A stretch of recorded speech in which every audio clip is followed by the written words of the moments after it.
So you might have noticed my Tony Hinchcliffe video got taken down this week. And if you didn't see it, it basically explained how Tony had stolen his famous show from the British Tony Slattery and how he used his father's mafia power to get where he is today. Well, apparently Tony has sent his goon squad after me and taken down my video expose.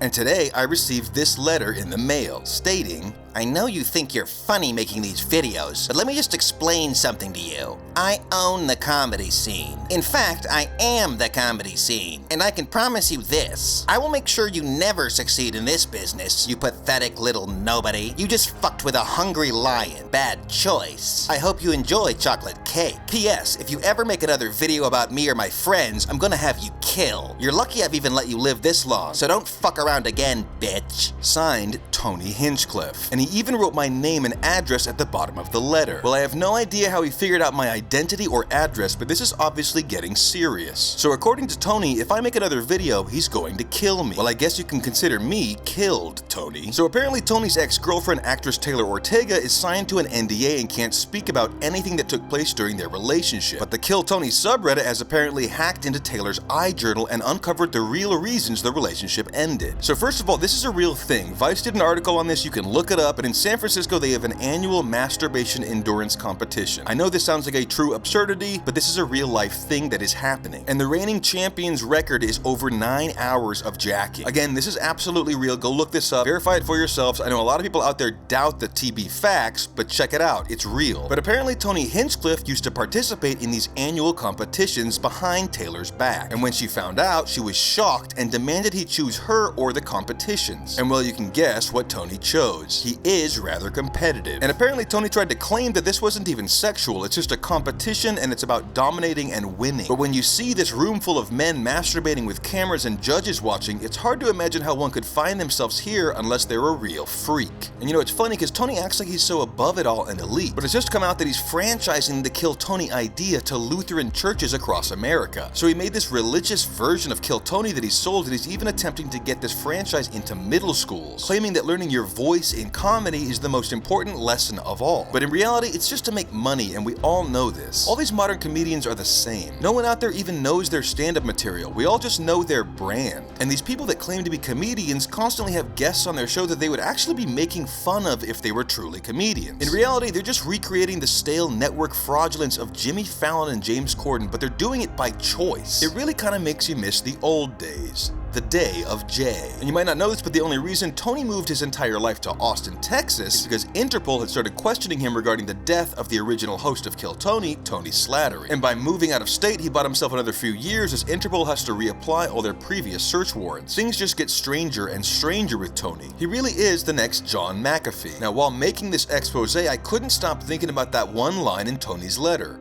"I hope you like chocolate cake." And then I remembered, 3 days ago someone had left a chocolate cake on my doorstep, so I of course ate the entire thing. You don't pass up free cake. It was only then that I realized I had ingested Tony's poop. Looking back, I should have never eaten the strange cake to begin with, but it was too late. Now this has lit a fire in me unlike any other, and I mean that both literally and figuratively, as I've been sick for days after ingesting this trick cake. But if Tony Hinchcliffe thinks he can silence the TB Nation with a mouthful of poop, he ain't seen nothing yet. Tony Hinchcliffe, you're a total bitch. Okay everyone, obviously this has reached a crazy level and I've been sleeping in the forest for the last couple of nights, only surfacing at 5 a.m. for water and candy. Until the coast is clear, I'll be in the woods. TB Nation, I call upon you to rise up and share this video before it's too late.